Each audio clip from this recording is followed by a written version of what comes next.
Halo teman-teman. Balik lagi di podcast Teronge Gosong. Yang gosong yang panas Yang kita panas gosongin. kita gosongin.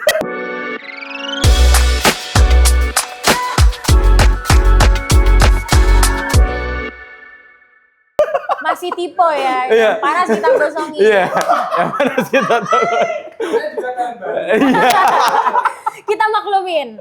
Yang penting kita akan selalu membahas tentang topik-topik panas. Betul. Yang akan kita gosong-gosongin, kita masak-masak lagi. Iya. Nah, berhubung akhir-akhir ini lagi hype banget soal food vlogger nih, Bang. Iya, betul. Dengar nggak? Dengar. Food vlogger, Dengar. food reviewer yang dia itu suka ngonten-ngontenin cita rasa makanan masakan orang lain. Iya, mengkritik tapi mungkin caranya tidak baik gitu dia.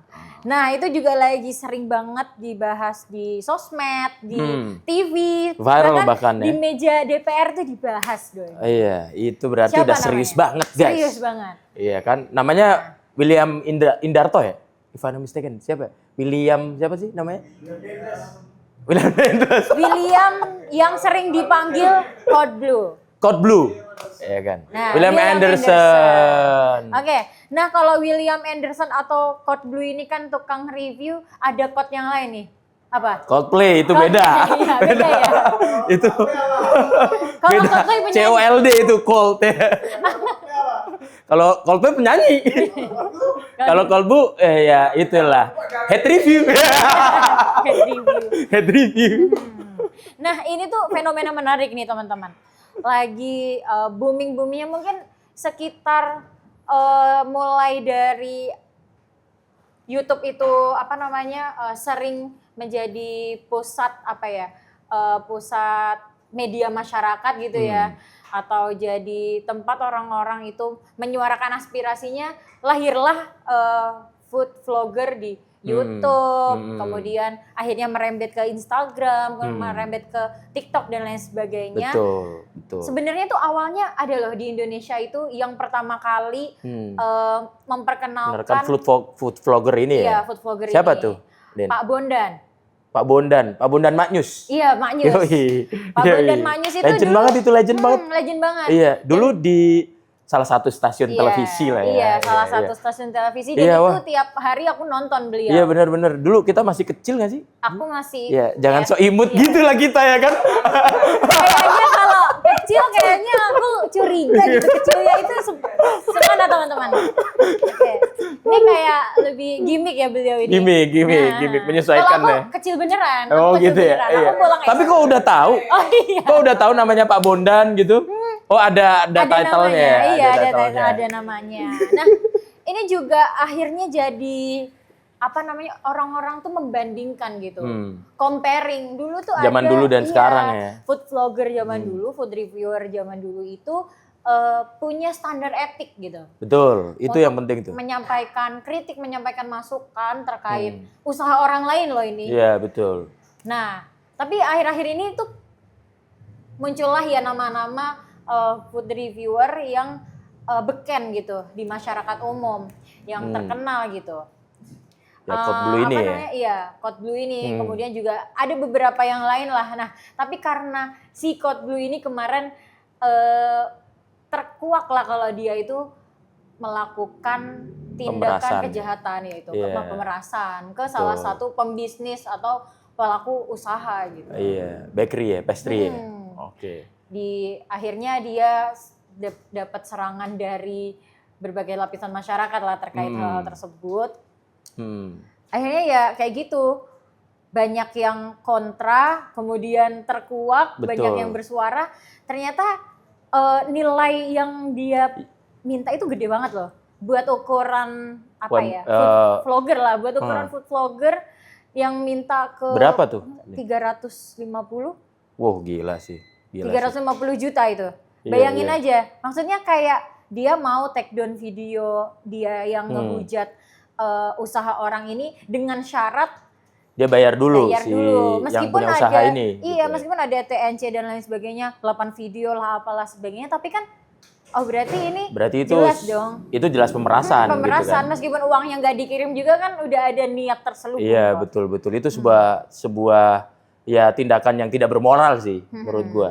Dan ini juga ada isu-isu terbaru yang soal Pemerasan kemarin, juga. tapi mungkin ini beda field segmen ya? bisnisnya. Ya, beda Bisnisnya. Jadi kalau itu kan pastry gitu ya. Iya. Kalau ini dia lebih ke skincare gitu kan. Nah, Kemarin itu ya, Nick Mir ya? Nikita Mirzani ya kan. Itu dia melakukan serangan sih secara sengaja menurut gua gitu ya ke beberapa brand-brand skincare yang bukan kubu dia lah ya. betul gitu. Jadi itu juga salah satu hal yang tidak patut dicontoh ya teman-teman ya. Jangan sampai lah ya kan. Itu Jadi karena ini benar-benar pesan juga untuk masyarakat umum. Yang Nick Mir iya, itu sampai 5M. dan itu memang udah kejadian kan. Udah kejadian pemerasannya benar-benar sudah jadi dan tersangka jadi tersangka. karena dia udah dapat uang 4 miliar. Meskipun dia nagih ke beberapa owner skincare itu lumayan juga, ada yang sampai 15 juta meskipun oh iya 15M maaf 15M tapi nggak dikasih karena ya itu di luar kemampuan sang owner. Jadi tapi dia juga yang owner ini mungkin karena merasa dia punya kesalahan dan gimana gitu nggak ngelaporin. Yang ngelaporin yang benar-benar transfer karena mungkin emang apa ya, Nick Mir ini aku sih ini pesan banget sih untuk masyarakat kita tuh kalau pilih influencer atau entah food vlogger, entah skincare vlogger dan lain sebagainya, itu pilih-pilih gitu, jangan semua mentang-mentang dia famous, mentang-mentang dia kaya itu akhirnya jadiin panutan atau gimana lah gitu. Iya, benar-benar kita juga harus selektif Yang selektif, yang wise gitu. Karena ini impact-nya, gue melihatnya sih secara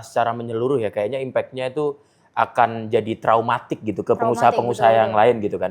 Yang tadi kayak lo sebutin pas waktu kita diskusi ya, kayak orang mau berwirausaha aja itu udah one step ahead gitu. Iya, udah mental yang bagus gitu kan. Nah, apalagi ketika dia udah mulai pelan-pelan usahanya jalan terus kayak dijatuhin gitu. Itu kan bener-bener yang kayak apa ya? Bukan lagi makan rezeki orang tapi motong gitu. Jadi perkembangan wirausaha juga UMKM terutama di Indonesia ini juga akan terhambat gitu kan, dan mereka akan secara nggak langsung akan terhantui gitu kan. Apalagi dengan orang-orang yang emang udah famous gitu kan. Jangan-jangan nanti influencer ini nanti ketakutan punya kekuatan itu. suara untuk iya, meyakinkan betul, masyarakat gitu kan. ya. Dia itu secara nggak sadar dia tuh udah nginjek gitu masyarakat yang sedang mau berusaha gitu kan. Dan itu nggak bagus banget sih menurut gua. Ini ada contoh realnya gitu. Beberapa food vlogger itu yang benar-benar bikin usaha UMKM itu gulung tikar. Ini aku nggak akan sebutkan namanya, tapi mungkin teman-teman di rumah tahu julukan dia itu Queen of Cooking. Jadi kalau ketik aja di YouTube atau di Instagram Queen of Cooking itu siapa? Dia punya kembarannya itu vlogger kecantikan, beauty vlogger. Tahu lah ya teman-teman selebgram vlogger yang paling cantik dan paling famous di Indonesia itu siapa? Nah kembarannya ini kita penasaran nih yang cowok-cowok nih. Bener-bener penasaran asli. Ya. Inisialnya T. Kembarannya juga T. T. Nah, rumahnya di sini nih. Suaminya rumahnya di Condet. Oh gitu. Siapa gak tahu ya. Nah, siapa tuh? Sebut nama aja lah ya. Gak boleh ya. Gak boleh ya. Karena ini emang belum ke tahap ini ya. Oh. Tashi namanya, Didit ya namanya. Iya.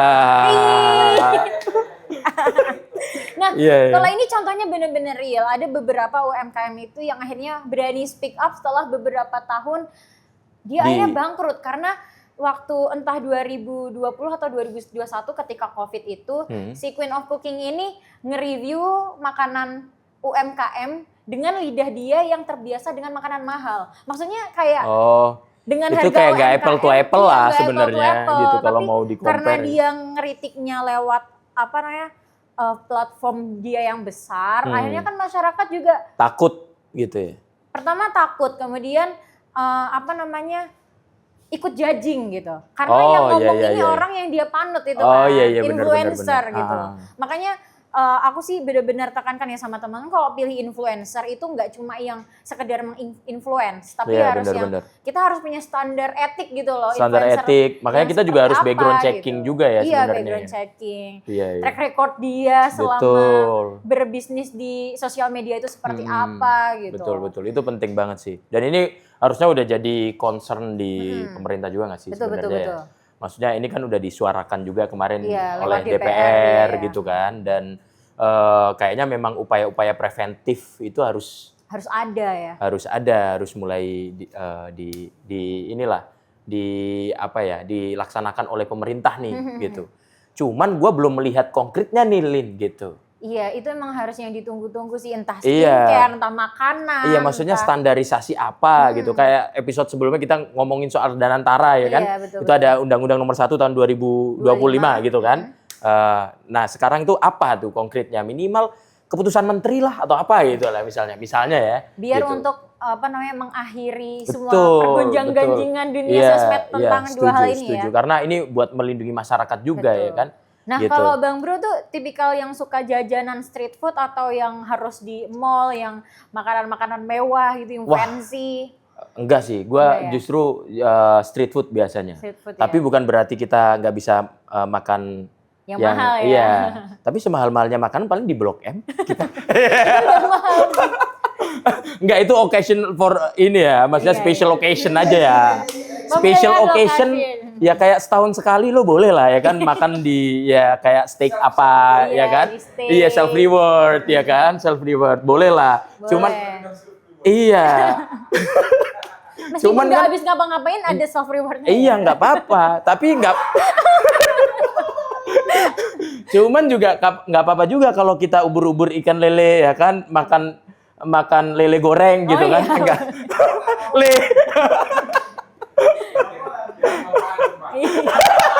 Harusnya dikasih jeduk-jeduk ikan lele. Soalnya orang udah expect itu pasti, wah ini pantun apa ini ya kan. Ternyata. Nah, mungkin kayak hal-hal substantif ya ini yang ngomongin ini kan mencakup dua ilmu usaha gitu. Yang satu usahanya di bidang sosial media, yang satu usahanya berupa real gitu. Pemerintah benar-benar harus ambil sikap gitu. Betul. Kan ada kalau dua-duanya nggak jelas hukumnya, akhirnya ya akan ada terus persengketaan kayak gini, masalah-masalah kayak gini. Dan menurut gue ini bakal kayak lintas stakeholder sih menurut gue. Jadi kayak Kementerian Perdagangan pasti harus notice soal ini. Menurut gue juga Kementerian Digital ya, Komdigi gitu kan. Itu juga penting karena menyangkut di dalamnya itu tentang undang-undang ITE juga gitu kan. Karena itu tadi kan udah masuk ke hate speech dan lain sebagainya gitu kan, ke arah sana dan sampai mematikan usaha orang. Itu kan kayak itu sangat merugikan. sangat serius gitu kan. Nah, mungkin Kementerian UMKM juga gitu kan untuk melindungi kepentingan UMKM itu supaya tetap bisa berkembang lah ke depannya gitu. Nah, itu sih yang memang konkretnya benar-benar harus ada nih soal ini karena impact-nya gede banget gitu, impact-nya gede banget. Kayak dulu agak flashback dikit ya, dulu soal yang kayak TikTok, ngerti nggak sih? Yang mana tuh? Yang TikTok sempat waktu itu yang disrupt UMKM. Yang UMKM pada demo gara-gara TikTok jualan baju gitu kan. Iya, itu maksudnya hal-hal seperti ini kan sebenarnya domain pemerintah di sini untuk untuk merapikan dan juga untuk memberikan way out lah gitu supaya ini kedepannya itu tidak terulang lagi dan juga aman gitu kedepannya gitu harus sih ada boundaries biar nggak semuanya tuh terlalu berlebihan gitu ya. Nah tuh tahu nggak makanan kesukaan Yakult nih, tahu nggak Bang? Kayaknya ini steak gitu nggak ya? Bukan steak. Bukan. Ini fun fact nih. Beliau adalah orang yang sederhana. Steak Jawa. Steak Jawa. Steak Jawa. Protein. Tahu. Steak Jawa. Sejenis. Dikit lagi. Jadi bulaga ini. Biasanya dijadiin bacem atau digoreng bisa. Oh, tempe. Iya. Tempe. Iya. Makanan kesukaan Gus Yakul. Tempe ya, simple Ya ya. simple, tapi Bener. itu kan kandungan gizinya tinggi banget. Iya. Proteinnya lebih tinggi daripada daging sapi. Dan itu semuanya pelakunya UMKM rata-rata. Iya. Iya kan? Iya benar-benar. Gua nggak pernah lihat tuh di Japanese food atau apa yang tempe. iya, belum. Gua tahu masih lihat. Lo tahu masih lihat kan? Iya kan? Iya kan? Terus Tofu ya tofu ya kan? Lo kalau misalnya kayak di fast food gitu kan? Fast food juga kan masih ada tahu ya kan? Masih bisa. ada. Tapi kalau tempe tuh emang harus tempe tuh emang harus lokal ya, lokal wisdom banget deh.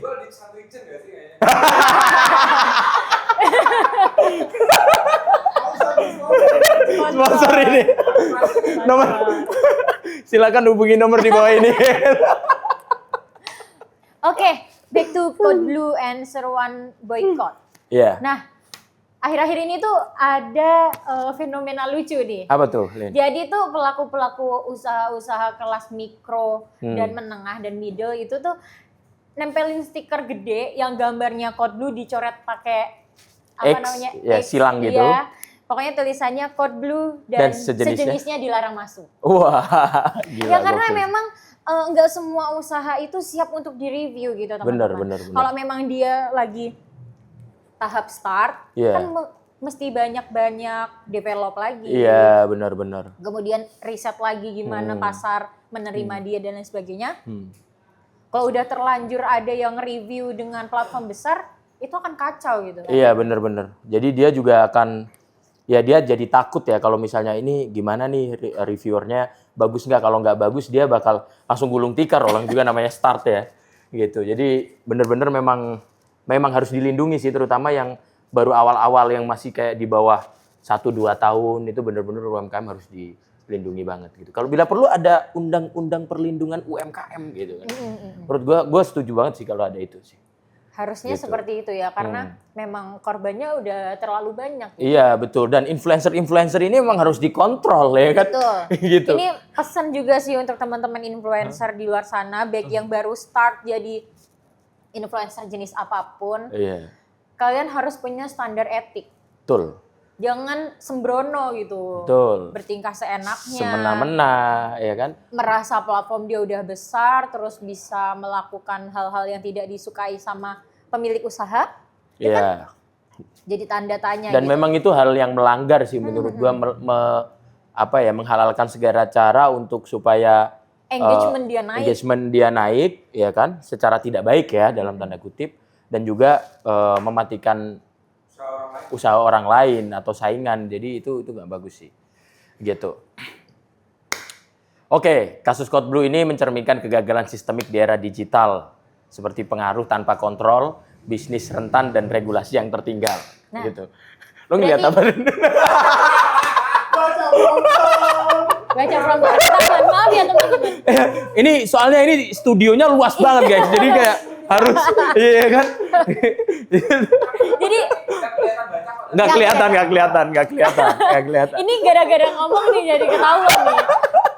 Jadi pada intinya ini menandakan kalau ada sponsor kita siap. Iya kan? Kita siap.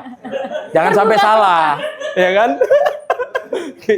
Nah, jadi pada intinya yang disampaikan oleh Bro Lutfi barusan itu harus adanya kolaborasi antara semua pihak, entah itu influencer, masyarakat umum sebagai konsumen, dan juga pemerintah sebagai pemegang andil sistem. Harusnya saling melindungi gitu. Iya, betul. Harus memberikan payung hukum, harus memberikan kenyamanan. Yang nyaman gak cuma pengusaha, tapi konsumen tuh juga harus sebagai, namanya konsumen itu adalah raja. Ya gimana caranya kita itu bisa membuatkan ekosistem yang baik. Betul. Antara penjual dan pembeli, pembisnis dengan pemerintah, pemerintah dengan konsumen yang dilindungi dan lain sebagainya, itu harus ada di environment yang sehat. Betul. Kita juga kalau mau dimintain pendapat sama pemerintah, oke banget. Aja terbuka. Ini barusan juga ya kan? Adalah pendapat gratis gitu ya, boleh diterima boleh enggak. Iya. Nah, mungkin konklusinya adalah dari tema yang barusan kita bahas itu tentang Code Blue, tentang nikmir, pemerasan dan lain sebagainya, menurut Bro Lutfi itu apa? Konklusinya ya? Iya. Gue kepikiran pantun tapi gue belum menemukan nih kata-katanya. Oke, nggak usah pakai pantun, pantunnya untuk minggu depan. Oke, langsung konklusi dulu. Konklusinya, jadi kita jangan pernah takut dalam memulai usaha, apapun naik turun usaha itu tergantung dengan konsistensi kita. Betul. Wah, gue jadi pengen memberikan satu, ini boleh nggak sih petuah dari seorang kiai? Boleh ya? Boleh. Ini anak muda NU iya. nih, ciri khasnya harus begini ya kan? Bener-bener. Di belakang harus ada kata kiai iya. ya. Dan ini ada kata-kata hari ini. Tapi kata-katanya panjang ini. Jadi quotes-nya agak serius ini ya. Oke, kita mendengarkan ya teman-teman. Jadi ini juga soal usaha. Dan menurut gua ini bisa dipegang oleh siapapun. Anak muda gitu ya, terutama anak muda NU. Dalam melakukan apapun. Pertama, gua ada satu quotes yang menurut gua quotes ya. Kalau dalam kiai itu kan syair gitu ya. Syair. Yang sangat legendary banget di pesantren gitu kan. Itu bunyinya begini. Bahasa Arab nggak apa-apa ini? Nggak apa-apa. Nanti kan diartikan. Monggo. Artinya ada di sini. Ya. Aduh. Jadi ini pesannya tuh seperti ini. Almarhum Kiai itu pernah berpesan, haitsu matastaqim yuqaddiru lakallah najahan fi ghabiril azman. Gitu. Haitsu matastaqim itu artinya sekiranya kamu beristiqomah. Nah, kalau dalam bahasa sekarang itu konsisten kan, istiqomah, ya kan? Yuqaddiru lakallah, maka Allah itu akan menakdirkan kepada kamu najahan fi ghabiril azman. Kesuksesan sepanjang masa. Nah, itu menurut gue itu benar-benar berarti kata kuncinya adalah di konsisten itu tadi, istiqomah. Nah, ini relate banget sama ini kan, sama wirausaha kan. Bahwasanya apapun yang terjadi, kita dicaci sama influencer atau apapun itu, kita harus tetap konsisten, kita harus yakin bahwasanya kesuksesan sepanjang masa itu ada di depan mata. Gitu. Ya kan? Hidup UMKM. Oke, keren banget nih. Dari bahas Code Blue, tapi kita sebagai masyarakat, sebagai konsumen juga sangat mendukung ya usaha-usaha mikro, UMKM, agar selalu bisa melangkah lebih dan berdampak untuk ekonomi minimal keluarganya, kemudian lingkungannya, kalau bisa menciptakan lapangan kerja seluas-luasnya. Iya, betul. Nah, setuju. Cita-cita Indonesia kan menuju Indonesia Emas 2045. Jadi harus lapangan kerja harus tercipta sebanyak-banyaknya. Nah, ini pesan untuk pemerintah ya, tolong. Kalau ada UMKM yang baru, tolong disupport. Karena karena itu adalah calon-calon pencipta lapangan kerja. Betul. Iya kan? Jangan malah izinnya dipersulit. Itu kan? Dia. Pajaknya ditinggiin, No. Gak boleh ya Pak, tolong banget ini. Jangan ya Dek ya, jangan ya. Nah, terima kasih teman-teman yang di rumah sudah mendengarkan obrolan kita hari ini di semoga bermanfaat. Telponge Gosong. Jangan lupa tonton kita terus di episode berikutnya. Oke, terima kasih, bye-bye. Terima kasih.